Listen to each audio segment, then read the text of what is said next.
In today's video, we're going to be taking a look at the current conditions, the upcoming pattern, mostly the upcoming pattern actually, and the remnants of this storm that has been blasting through the United States. Let's get straight into things, and first things first, we're taking a look here at our current radar imagery. We can see we do have some storminess up here in the northwest. That's for Northern California, Oregon, Idaho there, and even Washington, Montana, Wyoming, Utah, Nevada there. A lot of these states are involved in this storminess. We can see that there is some sort of rotation going on in here. This is that strong low pressure system that brought a blizzard up here, and we still see some of that snowfall lingering, probably bringing some scattered accumulations on top of that monstrous amounts of snow you probably already have up there. So that is coming to an end, but it is just lingering. I feel like some of these bigger snowstorms tend to do this, where you get snowfall much longer than expected on the back end, and it just keeps coming down. Obviously, probably much lighter than it was beforehand, but it's still coming down, and if it continues for hours and hours and hours, you might get 1 to even 4 or 5 inches on top of what you already have with unexpected amounts. We also have a monstrous cold front, obviously, stretching across the entire United States, and this is going to bring storminess up and down the eastern United States throughout the day today. As they cross over the Appalachian Mountains here, once they get past this, we're going to start to see those thunderstorms developing up through this region, all the way up into here, where we actually have a slight risk somewhere in there, and we're going to take a look at that towards the end of the video, so stay tuned for that. Let's go ahead and zoom in here to the northwestern United States, where we do have some precipitation moving onshore here to Northern California, and then we have kind of this type of a rotation going on around Washington and Oregon. Now, we've had this for a few days now, where in Washington they're moving from east to west, so they're kind of moving from inland towards the Seattle area, but then for Portland, they're moving from the ocean onshore to the Portland area, and that's a really interesting dynamic there, because those are two cities that are pretty close in proximity here, but the direction in which they're getting their precipitation from is completely different, which is super interesting. We are seeing some snowfall in the mountains, even here in Northern California there, as you can see, even the hilly regions here of Washington, Oregon. It's mostly just the coastal areas that are seeing rainfall at this point, and then the valleys of California as well. As we move further east here, we can see this snowfall that I was talking about earlier happening in here, especially for North Dakota and South Dakota here. That stretch seems to be getting it the worst. Areas near Bismarck, Fargo as well, are seeing that snowfall. Even Minneapolis over the past few hours has seen some snowfall developing in there, as you can see. Later on in the loop, it starts to show up. And this looks to continue for at least a few more hours, and maybe even into the afternoon, as this whole area seems to be kind of moving eastward. So Minneapolis, things could be increasing, but areas like Bismarck and Fargo, later on in the day, it should be dying down a bit for you guys. We can see here that a lot of this precipitation is moving north towards the low pressure system, as this cold front is really just stretching and pushing eastward here. We also see some precipitation out ahead of things, showers here moving this way. So for New England, the Northeast, we are seeing some of that showery activity, even heavy at times. We even had a tornado earlier overnight in Alabama, so I don't know anything about that yet, but I do know that there was a tornado report that comes in there. So something happened last night for sure. We do have thunderstorm activity still ongoing for a lot of these regions. Died down, but again, as we can see where the low pressure or the low cold front is right now, as again this moves over these mountains, because these mountains are pretty tough on thunderstorms, but as it moves east of this range, we should start to see things picking back up in redevelopment of that line as it pushes further and further eastward here. And that's actually going to happen even further north as well. So these mountains again will kind of hold things back, but we're going to see those thunderstorms developing and moving further eastward for even states like New York, New Jersey, and Pennsylvania as well. I think even New England, southern New England, could get some of those thunderstorm impacts from this storm. So that's everything that's going on right now. Let's go ahead and talk about that upcoming pattern on the modeled guidance. All right, now as we talk about the upcoming pattern, we do have to address that obviously this storm is still up here for the north central United States and the south central Canadian region there. We can see that there is just plenty of that heavy snowfall. We can see the cold front here, and actually the real low pressure system's about here. There's a warm front. That's what's causing the showers up there in New England. Again, those aren't usually major at all. They usually do not feature severe weather either. That's not to say that it's completely ruled out, but that's typically something that's more associated with a cold front like we have here. And that's why we're seeing these terrible storms along that cold front. As the cold reaches into the areas that are very, very warm, it just creates a lot of instability. And this is where they redevelop east of the Appalachian Mountains here later today. This is going to be about 8 p.m. But even by this would be about 3 p.m., we could see them really getting going. So it's going to be kind of a late afternoon, early evening type event, or even into the late evening for some spots. This is as it's crossing. It's just crossing over the Appalachian Mountains by about 1 or 2 p.m. here, Thursday, April 14th today. So this will be mostly something that's going to be happening 2, 3, 4, 5, 6, 7, 8, even 9. Let's see. Even overnight for some of these Carolina states down here, there could be some precipitation. It looks like that's going to be about 5 a.m. So this could be a bit of an overnight event. But afterwards, we really get into this zonal pattern, which basically means the jet stream's doing about like that. Cold in the north, warm in the south. Everything's restored to how it should be. All right, now, as we continue things on, we do get some storminess that does develop. This is Saturday, April 16th. We do get some storminess that develops down here. So this isn't really with a major storm. It's not associated with a major storm. It's just those typical thunderstorms that develop. And they can still cause severe weather. It's just not going to be associated with a major low pressure system. We do have a bit of a low pressure system by this point as well, moving onshore to the western United States for California, Oregon there, and then even Idaho, where a low is located about here. Probably there is some low pressure offshore somewhere out there as well. Let's keep going with this, and that does move up into the Rockies, where we do get some snowfall up here, as you can see. Things kind of quiet down here in the eastern United States. I will mention that there is a bit of an interior snow event that does kind of try to occur as this colder air does move a little bit further eastward. Jet stream's doing about like this. That does cause some impacts. And we still have that storminess down here. This is Saturday into Sunday. Let's keep going with this, and we can see that this does develop into a bit of a storm that does feature some severe weather probably on the southern end by the time we're reaching Sunday. That will be Easter on the 17th. We do have some snowfall going on up here, so there might be a snowy Easter going on for North Dakota, South Dakota, Minnesota. It's going to be snowy whether snow is falling or not because there will be snow on the ground still from this event.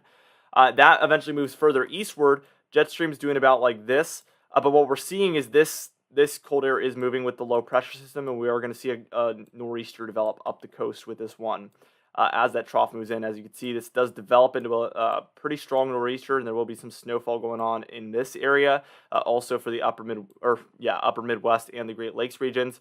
And we have our next storm moving onshore to the northwest. So we got a whole lot going on by this point. This does bring plenty of snowfall for a lot of these regions, unfortunately. Very sharp cutoff here, which usually means snowfall will be possible for a lot of regions when you have this kind of, very sharp curvature in there. And our low is located right there in that kind of armpit of the curvature there with this trough. So we're seeing snowfall possible throughout all of these regions with this storm. So let's keep going with this, though. As we keep going, that trough does eventually lift off. We see the jet stream really starting to head further and further north. This is something that happens as we approach summertime. So this is just a sign that we're getting further and further into spring. We are seeing some storms develop by this point as well. This will be kind of the Wednesday, Thursday timeframe, 20th, 21st. We do see some storminess just kind of setting in for these regions. And then we see this massive trough trying to build into the west, and we see a low out here. This is going to encourage a lot of warm air to rise up for the eastern and central United States. So we'll see this happen. Look at that by the end of this model run. As we approach late April, we see very warm air just shoving its way up here. There's still a bit of a trough located here, but I imagine everything's going to be moving from west to east, and that will be forced out as we get more storminess and trough like things happening out here in the west. This should allow for warm air to really work its way into the east later in the pattern. But of course, take this with a grain of salt, as things could definitely change. This is about 10 days out, so this is as we get into that extended range. Let's go ahead and talk about the temperature pattern, though. So here's where we're at right now. Clearly a lot of cold out west and a lot of warmth in the east here. But let's keep going with this, and eventually we see this cold really center itself over the east. We've talked about this over the past few days. This warmth really redistributes itself there to the west, and the cold really sets in from the west to the east. So we see things kind of recycle there. But here's as we move forward, we see a pretty prolonged period of cold air for this region, probably about at least a week of colder than normal air, although your averages are going up this time of year. So as we're reaching later into April, obviously this isn't going to be as impactful as if it was February. If this was February, we'd be seeing freezing temperatures, very, very frigid temperatures. But since we're later into the season and your average temperature is probably 10 to 20 degrees higher than it was in February, that's going to mean that this is going to make a lot less of a difference. We do see at the end here, this is that trough moving into the west, and that is allowing for this ridge to start to kind of inch its way closer to the east. Again, we still have this trough located here, but that one should be moving further east as time goes on. This really builds into the central United States, but I kind of imagine that the warmth would be heading eastward again, as this cold has kind of anchored itself here into the western United States. And that's kind of the upcoming temperature pattern. Things will be all over the place. But it does actually look a little bit less active and a little bit less impactful, thankfully. Outside of that storm that becomes a nor'easter, I am worried about that one for snowfall impacts, as well as just severe weather with it, and even flooding as a possibility, and coastal impacts with the wind that could come from a nor'easter. Let's go ahead and take a look at the total snowfall for that one. I'm kind of doing this backwards, but let's take a look at that total snowfall here. And through the model run, we're getting the tail end of that blizzard up here. So that's what you're seeing here. This is all happening at the beginning of the model run. This is happening over the course of a few storms for the Cascades, the Sierra Nevadas, and then the Rockies. But this is mostly what's happening with that nor'easter. So we see, in general, if you're in the grays, it's dusting. If anything, blues will be about 2 to 6 inches of snowfall.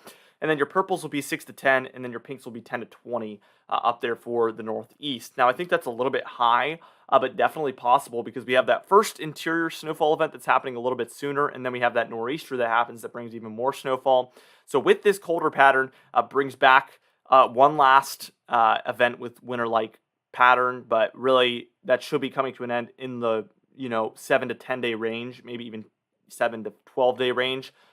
Like I just showed you guys on the temperature pattern and the storm pattern. Now let's go ahead and talk about the Storm Prediction Center because we have one more day of severe weather today, and then we have a couple of days of a little bit of severe weather that's possible over the coming days. Now here's the day 1 categorical outlook. We have 3 general thunderstorm risks, 2 out west there, and 1 here for the east, and this is where general thunderstorms are expected. Surprise. So just general thunderstorms, no severe weather is expected, but it's always possible, so heed all those watches, warnings, and advisories. And now in this darker green area where I'm kind of drawing a line through, that is called our marginal risk area, and that's where there will be thunderstorms likely. It's kind of like the general thunderstorm area, but we expect isolated severe weather to take place in here, so just a little bit more instability, a little bit more wind dynamics going on there, and this will allow for severe weather to be possible. We're expecting isolated reports to come in throughout that region, but shouldn't be any major widespread areas of severe weather. Now, this little tiny slight risk area that encompasses a lot of bigger cities like Philadelphia and New York City there. So basically eastern Pennsylvania, northern New Jersey, southern New York, and then areas in Massachusetts and Connecticut. That's where we have a slight risk of severe weather, and things will be a little bit more scattered throughout that region. Now, let's take a look at those individual outlooks real quick for day 1. This is all within 25 miles of a given location, but we have a 5% chance of damaging wind here within the green area, and then a 15% chance there within the yellow area, which is our slight risk area, and that is why they have the slight risk. So you have a little bit higher chance of damaging wind happening up there. Now for hail, you actually don't have a risk up there in the slight risk area. That's only for the southern regions. This is pretty typical. The further south, and actually the further west you go, usually the higher chance of hail you have. This time it's for the East Coast, but it's still only a 5% chance within 25 miles of a given location. But I'm not surprised that that chance doesn't extend further northward. Now for tornadoes, the good thing is that we have under 2% chance for every single region. This doesn't mean that there's a 0% chance, but we're not looking at a particularly high tornado chance, really.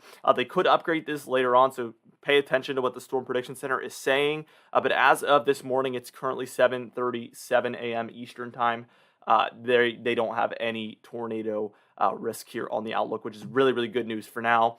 Now, for day 2 here, we do have a general thunderstorm risk there for the south central and the southeastern United States with that marginal risk in there. Again, general thunderstorm risk is where we expect general thunderstorms. Marginal risk is kind of like that, except we do have some dynamics that lead us to believe that there will be a very, very slim chance at severe weather, but we should get isolated reports of that in there, possibly. And then day 3, which will be Saturday, April 16th here, we have 3 general thunderstorm risks where general thunderstorms are expected, and that does extend back up the East Coast again. But we do have that marginal risk as well for Texas, Oklahoma, Arkansas, Louisiana, and even in through Mississippi, Alabama, and the Florida Panhandle, where, again, isolated severe weather will be possible. Anyway, for today's confidence tab, we are at a 4 out of 6. We went back down because really everything we're talking about is now back into the medium and long range, and we have to see how everything plays out. As we get closer, we should upgrade back up to a 5 out of 6 likely. Now, for today's patron highlight of the day, I want to thank you all for supporting the channel, but especially our platinum patrons, Bill Craich, James Wade, Dovey Nagel, Larry LePan, Mandy Birchfield, Patrick Strickland, and Dave Scott and Donna Carnes as well. I would also like to thank our diamond patrons, Bill Roberts, Marcus Connolly, Noah Harley, Michael Kuda, Leslie Catbite, Charles Stinnett, Bill Dallas, Gary's, and John Calisi also. I would also thank our channel members, Catbite, Stephen Fan, and Jeremy Cox as well. Anyway guys, thank you so much for watching this video. Be sure to smash that like button, leave a comment down below, and subscribe for more weather-related content. I'll see you guys in the next video.